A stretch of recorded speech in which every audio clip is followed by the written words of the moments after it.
Hi everyone. Today's topic is about feminism in Pakistan and why we need feminism. And I want to say that, like any country, Pakistan has its lights and its shadows. But loving a country does not mean closing your eyes to what is wrong.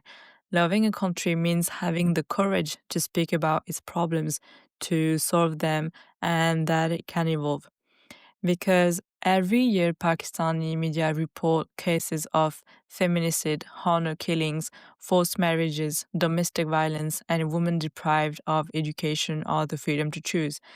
They are symptoms of a system in which women are too often seen as secondary, as property, or as a source of shame that must be controlled. And in response to this, feminism is not an attack.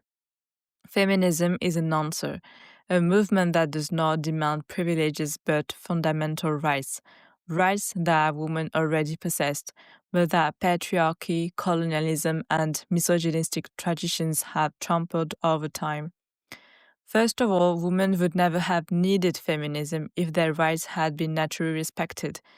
If feminism emerged, it's because women's social, human, and Islamic rights were violated. Their voices, presence, and autonomy were reduced. Decisions were made for them about their bodies, their futures, and their lives. So, feminism is a movement of protest, yes, but above all, a cry for survival. It exists because injustice exists, because silence kills, and inaction costs lives. But why certain men are afraid of feminism? I think that they feel losing privileges that patriarchal society granted them effortlessly, like automatic authority, social impunity, normalized domination, and they are afraid because equality will cause them to lose their superiority. But equality is not a loss, it's a rebalancing. So, feminism does not seek to crush men. Feminism is not about placing women above men. And feminism is not about hating men.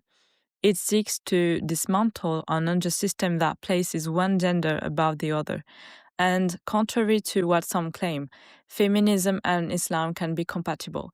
Eastern feminism and Muslim feminism simply seeks to reclaim some women's human and Islamic rights, rights that the religion instead recognizes, but that have been distorted by certain men and even some women through misguided interpretations.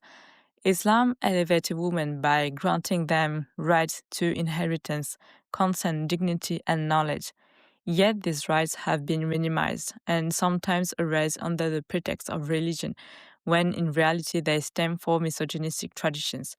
And when some realize that Islam protects women, they change. Culture suddenly becomes more important than religion, and toxic traditions are then used as a shield to maintain unjust domination.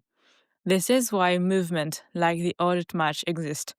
This movement and others asks for simple universal rights like equal pay, equal treatment, the right to choose, and the justice for the silent violence endured by women. So I have a few questions. Where is the attack on religion in respecting human life? Where is the cultural threat in rejecting violence? Where is the extremism in wanting to live without fear?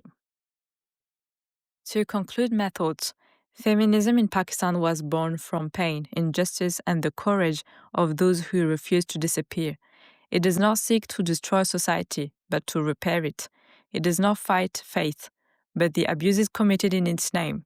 It does not threaten men, it threatens injustice.